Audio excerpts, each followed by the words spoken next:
Mándele. Bueno, muy buenas tardes a todos y a todas los que nos están viendo el día de hoy. Vamos a presentar hoy un libro muy interesante. Me encuentro aquí al fondo con la bandera de Colombia, ya que nuestro escritor de hoy es colombiano. Permítame en un momento, yo lo presento para que él nos comente un poco de su libro. Él se llama Luis Alfonso Marín García. Nació en 1962 en Ginebra, Valle del Cauca. Durante una década sirvió como agente de la Policía Nacional y más tarde se desempeñó como escolta privado por más de 6 años. Las experiencias vividas, muchas de ellas marcadas por la crudeza de la violencia en Colombia, se convirtieron se puede decir, en la trama de la saga literaria que hoy inicia, que hoy va a presentar. Después fue a la cárcel Bellavista, donde descubrió su pasión por la literatura. Mientras trabajaba en la biblioteca del penal, allí comenzó su formación autodidacta, que más tarde complementó con un curso especial de ortografía, redacción, y así como un programa de escritura creativa con la Universidad de Antioquia. También ha participado en muchos talleres literarios. Luis Alfonso Marín es un ejemplo vivo de superación, de servir como agente de la Policía Nacional, vivir en carne propia la violencia del país, pasó a descubrir el poder transformador de la literatura desde una celda en la cárcel. Allí, entre libros y vivencias, nació el escritor. Hoy, con una pluma afilada por la experiencia y el dolor, convierte su historia en arte, narrando con valentía lo que muchos prefieren callar. Su obra es testimonio, denuncia y redención.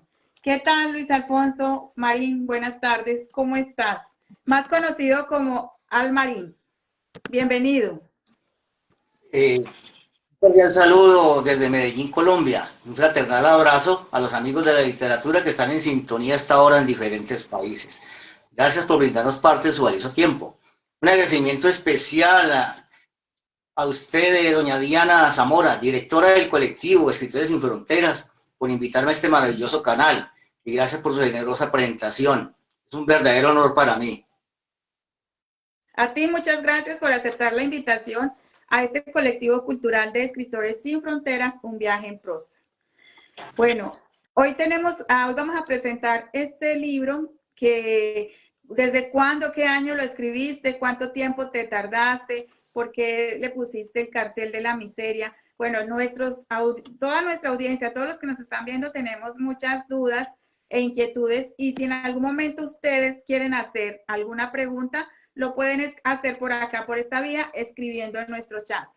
Bueno, Alfonso, ya nos contaste, eres colombiano, bueno, tú ahorita estás viviendo en Medellín, en Antioquia, ¿verdad? Sí, claro. Bueno, ¿qué nos puedes contar de tu obra literaria? Bueno, mi nombre es, como ya dijimos, Luis Alfonso Marín García, publico como Almarín. Soy libre pensador, no sigo ninguna corriente política, ninguna doctrina religiosa. Por lo tanto, soy un hombre libre de prejuicios y escribo a conciencia, para así poder crear literatura de pensamiento imparcial. Soy un ciudadano del universo y mi patria es el planeta azul. Eh, Bueno, ustedes saben que Colombia fue marcada, bueno, les vamos a contar un poquito de historia antes de que tú comiences a presentar tu libro, tus capítulos, de qué trata la novela negra. Bueno, yo les voy a comentar un poco, yo también soy colombiana, y Colombia ha sufrido a través de todos la historia, los años, violencia, en diferentes etapas. Han habido etapas de guerrillas, por causas sociales. En los años de los 80 y 90 fue muy marcada nuestra patria por el narcotráfico y terrorismo. Entre los 90 y los 2000, el paramilitarismo y conflicto interno. Y en el 2016, la transición al postconflicto. Mucho derramamiento de sangre, muchas víctimas, muchos inocentes, muchos desplazados. Bueno, ¿qué se puede decir de un país tan golpeado, tan marcado, pero tan hermoso como es Colombia? Adelante, Luis Alfonso, te cedo todo el tiempo, el micrófono, la pantalla es tuya. Lo que nos quieras contar. Yo escribí esta novela como una denuncia pública por los delitos de lesa humanidad que a diario se cometen contra los niños y las niñas vulnerables en Colombia. Me preocupa el futuro de millares de adolescentes que cada año son inducidos al consumo de drogas por la delincuencia común, merodeando las escuelas, los colegios y las universidades. Son convertidos en botín de guerra. Una vez menoscaban su dignidad, aparecen los diferentes grupos armados y los reclutan con falsas ideologías y promesas de dinero fácil, o son tratados bajo amenaza. Luego lo involucran en una guerra económica, ajena para ellos. Otra más de las guerras internas que ha sufrido el país desde el año 1800 hasta hoy. Cada nueva generación sufre un nuevo ciclo de violencia, de los ciclos que se cumplen aproximadamente cada 20 años, desde la época de la Patria Boba, en 1810. Y la patria sigue siendo boba. Para hacer un recorderis sobre la Patria Boba, en 1810 fue la declaración de la independencia de Colombia. Entonces empezaron una guerra interna entre centralistas y federalistas. Se alargó hasta 1819, cuando Simón Bolívar libertó 5 naciones. O sea que los bolivianos, los peruanos, los ecuatorianos, los panameños, los venezolanos y los colombianos no gozamos de ciudadanía española ni ganamos en euro por culpa de Simón Bolívar. Esas han sido las guerras Colombia. Esas han sido las guerras estériles, guerras que no así como a largo plazo. Bueno, entonces ya retomando ya con lo que iniciaste sobre la guerra de cartel de Medellín, entonces en el capítulo Orgía de Sangre describo crudamente una alegoría filosófica, simbolizada en una corrida de toros. La plaza de toros representa a Colombia. El toro embistiendo encarna a los jóvenes instrumentalizados para el fragor de la guerra, atacando a sus enemigos por precaución, todo su vigor, su poder cognitivo y su fervor hormonal. Ellos se matan entre sí mientras sus comandantes se enriquecen, aliados en repugnantes negocios. El fanático público, embriagándose en las graderías, ansiosos de sangre y muerte, es una fiel copia de los colombianos atizadores de la guerra, quienes después de todo también resultan siendo victimizados. El redondel de la arena polvorienta, por rayas de sangre seca y de sangre viva, indica la salida de un país, la sin salida de un país en caos permanente. Y los toriles son las madrigueras de los malandrines. La cuadrilla de peones, con sus capas y espadas, banderilleros y descabelladores, representan a los policías y a los soldados combatiendo el crimen. El picador en su majestuoso caballo personifica a los bandidos que hacen el trabajo sucio del Estado. El mecenas bogotano, oculto cobardemente detrás de un burladero, es una crítica a los financiadores del arte de la guerra. Y el torero altanero, contoneándose con su traje de luces y exhibiendo su protuberancia a la altura de los genitales, simboliza la fuerza y el poder del Estado.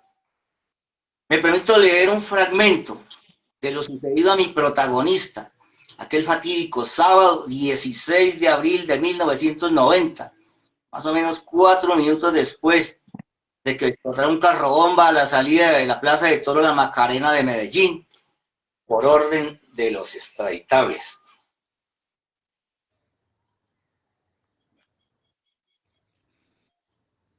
Yanaín despertó del desmayo, pero comenzó a ver alucinaciones. Eso fue en el momento que explotó el carrobomba. Ella quedó aturdida fuera de la plaza. Veía fijamente al río Medellín y musitaba al oído de Reinel lo que estaba viendo. Veía la calavera de la muerte con su túnica negra, esgrimiendo la hoz destellante de filo, como una extensión de sus huesudas manos. La veía tripulando la barca del olvido, que se llevaba a las distintas almas que acaban de perder la posibilidad de trascender como seres humanos. Aquellos cuerpos masacrados perdieron la facultad de existir y no sentirán más emociones, quienes seguirán siendo la expresión de la conciencia. Veía también un interminable desfile náutico de barcas que subían y bajaban por la corriente del río, convertido en un gran cementerio. Esas barcas del olvido, las almas que el tiempo había legalizado, al dejar en la impunidad miles de crímenes. Reinel trataba de ver todo lo que estaba viendo Yanaín, pero él veía otra cosa. Veía el desagüe del desolladero caer sobre el cauce. Veía la mezcla espumosa de la sangre de los toros y el caballo, pintando de rojo las turbias aguas. Veía esa sangre que se revolvía con la sangre de los restos humanos, que la explosión había lanzado al agua. Y también veían de alrededor la destrucción con muchos muertos y heridos, y la matracalada que se aglomeraba a presenciar el horripilante espectáculo. Medio del caos vehicular, con las luces encendidas y el ruido de bocinos y sirenas, un pasajero descendió de un taxi, agarró un brazo mocho tirado en el pavimento, le arrebató a la mano chamuscada el reloj de pulso, seguidamente la abrochó a su muñeca y con una pasmosa tranquilidad lanzó la extremidad al río antes de regresar al vehículo delante de los aterrados curiosos. Eso sí pasó después de que explotara ese carro bomba por orden del cartel de Medellín. Muy bien. Bueno, háblanos un poco de Yanaín. Yanaín es esa protagonista que vive esa cruda realidad. Descríbanosla un poco cómo es. ¿Y por qué nació este personaje? Estoy en Urabá. En Urabá escuché unas historias hace muchos años sobre cómo fue que ingresó a las bananeras a cultivar y a expropiar las tierras de los campesinos y todo. Y entonces un extranjero que trabajaba con la con la bananera exportadora se enredó con una muchacha sentimentalmente, con una morena de allá de la región. Y entonces tuvieron a una niña, a Yanaín. El abuelito era de raza negra y la abuelita era india. O sea que por las venas de Yanaín corre sangre americana, sangre europea y sangre indígena. Entonces ahí se me combina ella como con una piel trigueña, con los ojos verde azules, con el color del mar, con el cabello, como el atardecer, así como lo describo yo ahí. Entonces, fue una niña muy, que en Arboletes de Antioquia, estudiaba en el colegio, una tarde le cambió totalmente cambió la vida, 13 años. Entonces ahí, a partir de ahí, surgió una violación prácticamente y ella, como ella era experta en pelar cocos, ¿sabes?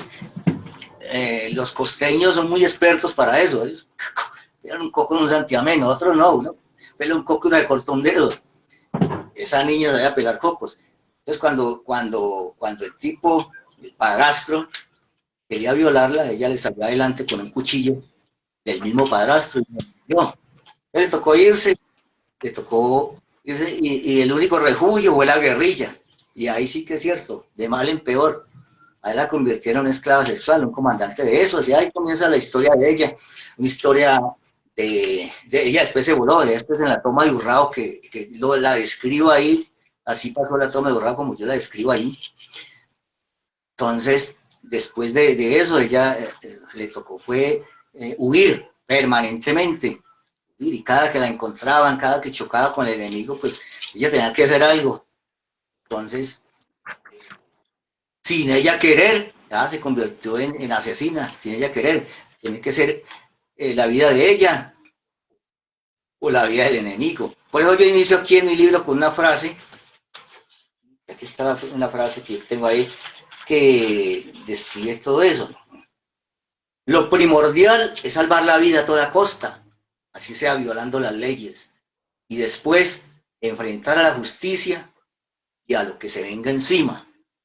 Carlos Arturo Paso es un personaje mío, o sea, yo encarno esta frase en un personaje, en el Salvador de Yanaín, es un policía. Entonces, ella hasta el final le toca, vive muchas aventuras. Y, y ella desaparece de la novela aproximadamente cuando cumplió sus 20 años de edad. Y, y entonces para la segunda novela, pues no sé si reaparecerá o ya la dejo ahí, pero la segunda novela ya continúa. La primera es una crítica como a la guerrilla, a los paramilitares, a la policía, perdón, guerrilla, policía, y cómo empezaron los paramilitares. Ya la segunda novela ya sería para cuestionar al ejército y a los paramilitares. Esa sería la segunda novela. Pero entonces no sé si... El complemento ahí donde dices lo de este personaje. En medio de este caos emerge Yanaí, un personaje que ha experimentado la violencia y la supervivencia en su pasado, nieta de la hechicera del pueblo, que hipnotiza y hechiza con su deslumbrante belleza, seduciendo a quien la mire, aprendiendo a utilizar las venenosas ranas llanas, ahorita nos vas a hablar un poquito de eso, criaturas simbólicas que encarnan la muerte, el deseo y el poder femenino. Con ella, pues, tú tejes un delirio sensual y oscuro, donde la justicia se sirve con el filo del erotismo y la alucinación. Bueno, háblanos un poquito de eso, de esas ranas, para qué utilizaban eso era como una especie de brujería, ¿verdad? Sí, sí. Ya que cuando yo estuve en la policía aquí en Antioquia, estuve también en el Catatumbo, en la Sierra Nevada, entonces me conocí todos esos sitios, estuve cercano a tribus indígenas y todo, campesinos. Entonces llegué a Urrao, Antioquia, y en Urrao, Antioquia conocí un señor que muy conocido allá, que ya lo mataron los paramilitares, con Rabo, señor, que dio el nombre de la novela. El señor era un brujo, señor era un brujo. Una vez me invitó a la casa, me mostró libros, me mostró todo, y me habló sobre un perfume. Pues yo le escribo ahí el perfume del encoñe, un perfume que con el nido del pájaro macuá y con, bueno, y flores y todo eso, y entonces que el que se untaba ese perfume se enamoraba a las mujeres, o si era una mujer enamorada a los hombres. Se me interesé, investigué, y entonces por eso creé ese capítulo. Bueno, en Puerto Berrío conocí una señora también que, pero esa sí fue de casualidad, de brujería. Una vez estando en la casa de ella, por la cocina que estaba oscura ya, yo me quedé la noche en la casa, velas prendidas, pero un poquito de perfume en todos frascos y bueno, oraciones, todas esas cosas. Entonces yo la describo ahí en el segundo capítulo, así como yo vi en esa cocina, así lo describo ahí. Entonces la comedia fue en el personaje de la madre de Yanaín. Pero en esos pueblos sí se ve mucho lo que es la brujería como ritual. Yo lo veo como un ritual. Yo no creo pues en las cosas mágicas de eso, ni que eso funcione. Pero yo lo que sí creo de que funcione es que si le dan a uno un bebedizo o le dan a uno a comer algo, pues claro, ahí sí puede haber una reacción química o física en el organismo, diferente. Pero ya eso que con una vela de lejos y todo eso, pues no le creo mucho. Entonces, las ranas doradas son de los indígenas, más que todo entre Chocó y Antioquia, pero las ranas de Urabá ya las extinguieron, entre el Chocó y Antioquia. Entonces esas ranas son venenosas, una sola gota pues, mata a 20 personas, una sola gota de una rana de esas.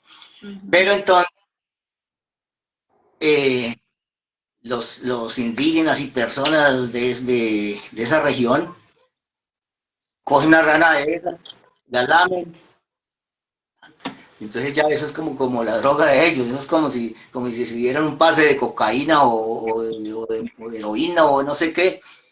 Entonces, eh, entonces si se les iba la mano con la dosis de eso, pues que se envenenaban. Entonces ellos también utilizaban esos venenos así, cuando era para matar, para cazar, era para sentirse como en otra dimensión, según la cuestión de las drogas. A eso era Como, como sustancia alucinógena para sentirse más invencibles, diría yo, pues realmente como en la trama de ficción, para sentirse superiores, sin miedo, bueno, no sé, ¿verdad? Por aquí hay una pregunta de nuestra compañera María Isabel Muñoz. Dice así, ¿por qué logra usted magistralmente plasmar una lectura violenta con un final erótico y se repite en varios capítulos del libro, especialmente con el personaje Yanaí? O sea, ¿por qué logras como unir el final? Porque me imagino que dice erótico y repite en varios capítulos. A ver, cuéntanos un poco. Ya nos hablaste mucho del personaje Yanaí, pero ese final. Bueno, yo lo que quise fue plasmar ahí lo que es la secuela psicológica de una persona que ha vivido la guerra cercana. Yanaí vivió esa guerra, vivió la violencia en carne propia. Entonces, eso, le puse erotismo y ella sufre de una parafilia precisamente consecuencia de la violencia que vivió. Entonces, cuando ella, por eso durante la novela, cuando ella está en peligro de muerte, cuando está en real peligro, entonces ella pierde el control, porque eso es involuntario de ella, pierde el control y se excita, tiene un multiorgasmo, esté donde esté. Entonces, ese fue una secuela que quedó sufriendo ella, esa parafilia. Ya el lector mirará qué clase de parafilia sufre Yanaín, pero entonces lo que simbolizó ahí es las secuelas que deja la violencia en las personas, más que todo en los niños. Bueno, tu libro trae dice, con un inicio de prosa poética y un final marcado con una jerga cruda, como usted mismo lo está diciendo, y desconcertante. Demuestras el dominio del lenguaje y el deseo de no olvidar, porque esta novela no perdona y nos recuerda que el mal sigue circulando por los pasillos del poder, indiferente al precio humano que cobra. El cartel de la miseria es una invitación a armarse de valor, a recorrer con los ojos y el alma un relato donde la imaginación y la memoria se dan de la mano. A ver, ¿qué más decimos aquí? Bueno, cuéntanos un poco del libro dorado, porque ahí tú lo plasmas también, dice, el libro dorado, un objeto que alimenta la trama y de memoria, porque algunos pasajes fueron construidos desde la propia experiencia. El libro dorado. El libro dorado lo tengo como un símbolo, como de salvación de los jóvenes. El libro dorado era algo para salvar la juventud de las drogas. Y el libro dorado tenía un contenido de lo que era la salvación del planeta, la salvación de la humanidad. Ese era el libro dorado.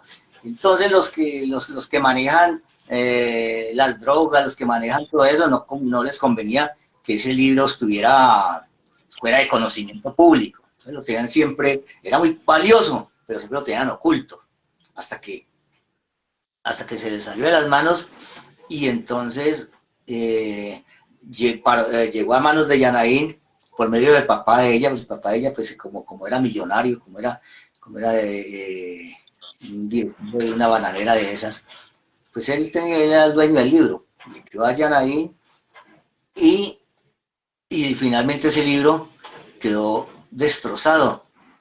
Volvieron picadura para vender para los jíbaros, empacar bazuco, cocaína, para armar los cigarrillos de marihuana. Bueno, todo eso quedó destruido ahí.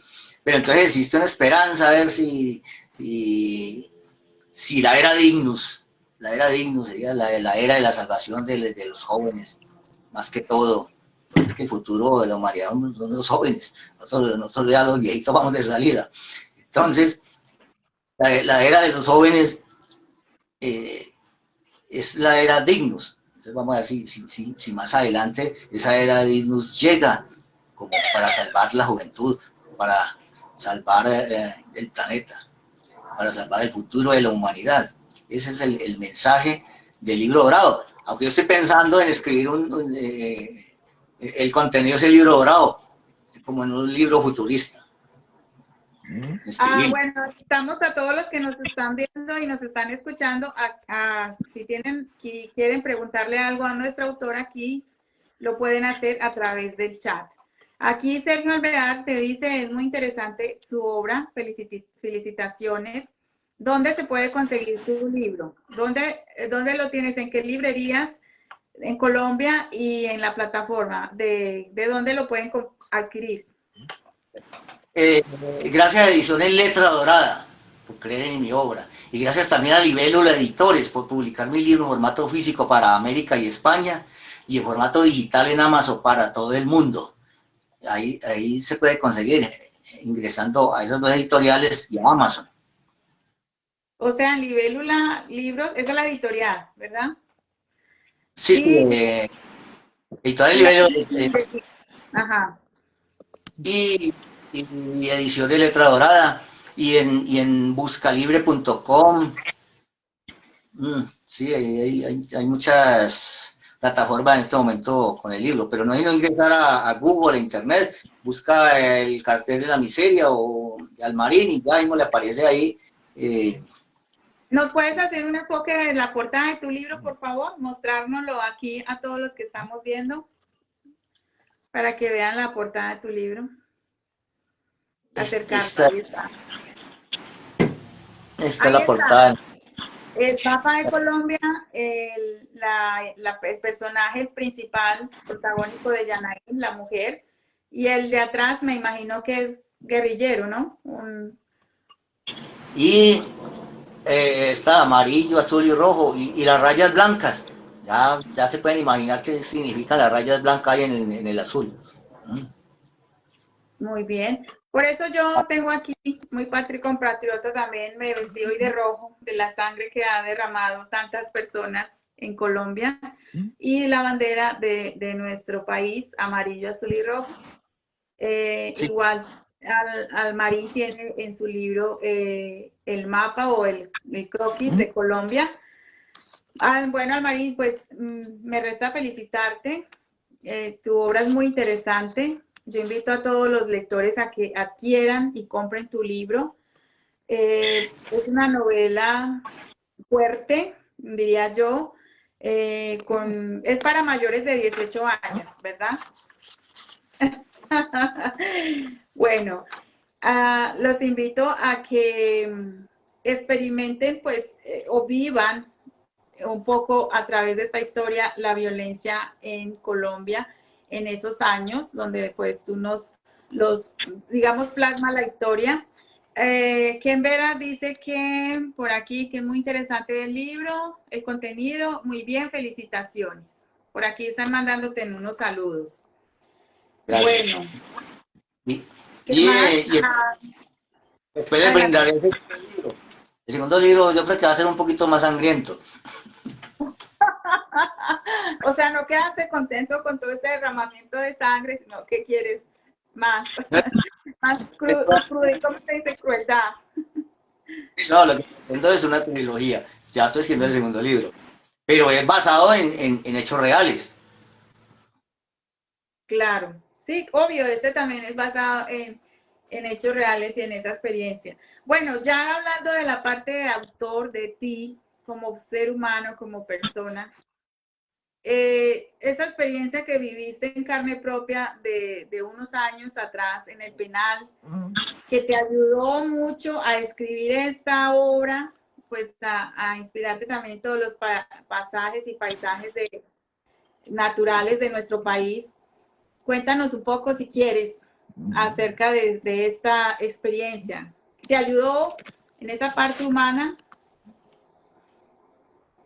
Bueno, mira, lo que aprendí es que el crimen no paga. Y, y cuando los bandidos dicen ser amigos, muy poquitos son amigos. Realmente eso, entre 1001, ahí no hay amigos. Entonces, me involucré en una cuestión de unas armas y me capturaron por tráfico de armas. Pero entonces, no, yo aprendí que, y ese es el mensaje que le quiero dar a los jóvenes, no se involucren con el crimen, no se dejen convencer de grupos por ahí que prometiéndolos dinero fácil. No, los van a utilizar, los van a sacrificar. Entonces, ¿por qué? Porque los que manejan eso necesitan es plata, así como yo digo en mi libro una frase, sangre significa lucro, una paz total arruinaría el repulsivo negocio. Entonces, por eso es que se mantiene la guerra en Colombia, digo yo, desde 1810 hasta ahora, por ahí más o menos cada 20 años se repite ese ciclo, es por eso, es porque Colombia vive una guerra económica, aquí no hay ideales políticos, los grupos armados no tienen ideales políticos, todo es en base en la economía ilegal, y entonces ahí todos se lucran de eso. Esa es realmente la realidad de Colombia. Y lo que yo narré ahí, la historia de entre 1970 y 1991 del cartel de la miseria, lo que yo narro aquí, se está repitiendo en este momento y por la fuerza. ¿Por qué? Porque es que es un tipo de violencia repetitivo. Y esto no, eso es difícil de que salgamos del ciclo de violencia mientras haya muchos intereses económicos y haya muchos financiadores del mal. Está muy difícil.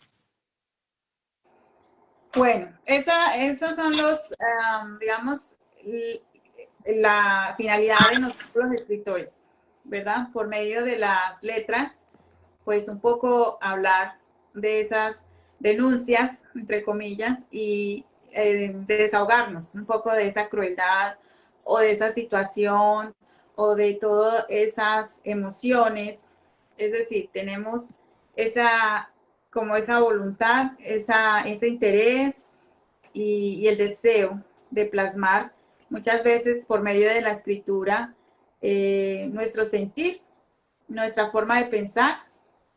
Un mensaje que le quieras ya para terminar, Luis Alfonso, a los jóvenes o a todos aquellos que quieran o están comenzando con la escritura, que tú les das, ¿qué les dirías en este momento? Yo diría que en mi época yo quise estudiar y era muy difícil. Eso en mi época, hace 45 años, entrar a la universidad era un privilegio. En ese momento los jóvenes tienen forma más fácil de hacer una carrera, de estudiar, de prepararse. Entonces, por favor, estudien, por favor, involúcrense con el conocimiento, no nada de drogas, nada de amigos bandidos, ni de meterse en negocios raros por ahí, nada de eso. Eso significa muerte, significa cárcel, eso no sirve. Entonces, piensen en su futuro. Ustedes, los jóvenes, son el futuro del mundo, de la humanidad. Por eso yo no estoy de acuerdo con los que están estigmatizando en este momento a los jóvenes, porque es que los jóvenes en este momento están viviendo su propia época, su propia época. Entonces, que no, que es que los jóvenes ya no, que ya no saben nada, que no piensan, como que no van a saber nada. Por ejemplo, hoy, yo estoy embalado yo aquí con ese teléfono y con un computador viendo a ver cómo ingresaba ahí al Face. Pero si uno llama a un niño, va de 8 años, 10 años, llama a una sobrinita, venga, colabore con eso, llega de una vez, ya lo dan bien, pero le cuadran el computador, le cuadran todo. Eso es conocimiento. Ellos tienen su propio conocimiento. Entonces hay que respetar eso de los jóvenes, no estigmatizarlos con lo de ahora de que la generación de cristal o todo eso, no, eso yo no estoy de acuerdo con eso. De acuerdo. Además hay muchachos que conocí personalmente aquí en Medellín y en Pereira conocí un caso, muchachos que se inventan una canción y se rebuscan para financiarse, para alquilar equipos, para hacer videos, para todo eso. Y le trabajan duro a eso. Sacan la canción. Bueno, así no les guste la letra, sacan su canción, pega.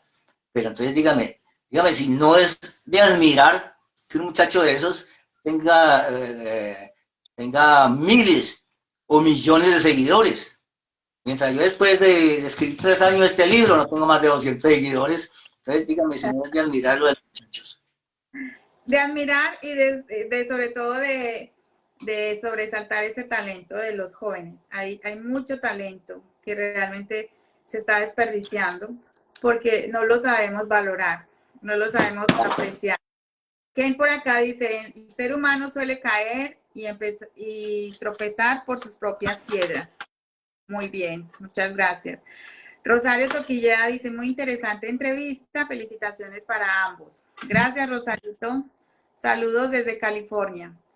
Dice aquí, claro, porque dice, han nacido en la era digital y junto con la inteligencia artificial van aprendiendo, esforzándose más. Aquí dice, estoy leyendo, porque recibirán todo prácticamente hecho. Están hablando de la juventud, que tú decías que son muy hábiles en las tecnologías. Ya desde pequeñitos saben manejar un celular, una computadora, una tablet, porque pues es como más desarrollado, o sea, se les da más facilidad. En nuestra niñez esto no existía, toda esta era digital. Escasamente por allá, ya en la adolescencia, un teléfono y nada de ser así inteligente. Bueno, yo les agradezco a todos los que se conectaron. Esta entrevista va a estar grabada. Bueno, es una presentación. Nos presentaste tu libro. Va a quedar grabada en Instagram y acá en Facebook para los que lo quieran volver a ver o los que no tuvieron la oportunidad de verlo, lo pueden ver después. Alexander, tu amigo está conectado, Hernández, ¿por ahí o no está? Bueno. Pues no sé, no lo veo, pero sí después tiene un compañero tuyo, ¿verdad? Alexander Hernández, ese es uno de mis grandes amigos. Hace 35 años fue comandante mío en la policía. Ya después se retiró y en este momento es un abogado en ejercicio. Y él conoce la historia que yo narro y conoce mi historia también. Por eso yo quería también que participara, pero fue que nos íbamos a meter por Instagram y él estaba listo con Instagram, entonces cambiamos aquí a Face y eso nos trastornó un poquito. Bueno, en Instagram, ya que hablas con esto, les vamos a decir, para hacer en vivos ya debemos tener 1000 seguidores. Es una nueva política de ellos y no pudimos transmitir el live por Instagram porque no tenemos 1000 seguidores, pero los invitamos a que nos sigan en Instagram y en Facebook como Escritores Sin Fronteras, un viaje en prosa. Estela Escobar dice, felicitaciones a los dos, excelente presentación, entrevista, muy interesante. Abrazos desde San Juan, Argentina. Muchas gracias, Estelita, por vernos. Mira, te están viendo desde todas partes y todos lugares de este planeta. Argentina, de acá a Estados Unidos, desde España, Valladolid, Colombia, bueno, están en Perú también, en Lima. Mira que hay siempre personas y van a verte más cuando lo dejamos aquí grabado. Bueno, Alfonso o Almarín, ¿cómo te gusta más que te llame? Yo te digo el señor Alfonso Marín, pero Almarín es tu nombre de autor, decirlo así. Sí, entonces sí. Entonces que llama Alfonso Marín, entonces no quería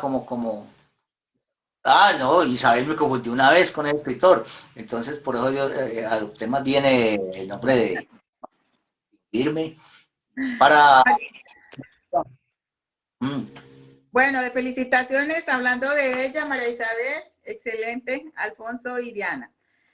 Muchas gracias, mi querido y estimado Alfonso, por regalarnos este tiempo y darnos a conocer tu, yo digo brutal, pero en buen sentido de la palabra, tu brutal obra, porque realmente el que la lee se estremecerá, te hace así, porque está realmente fuerte, pero muy, muy buena porque es la realidad. O sea, se ha vivido esa etapa, como decías tú, y la idea es que marque un final feliz. Ahora, es una trilogía. Yo espero pues que le hagas un buen final ya en la trilogía, en el último.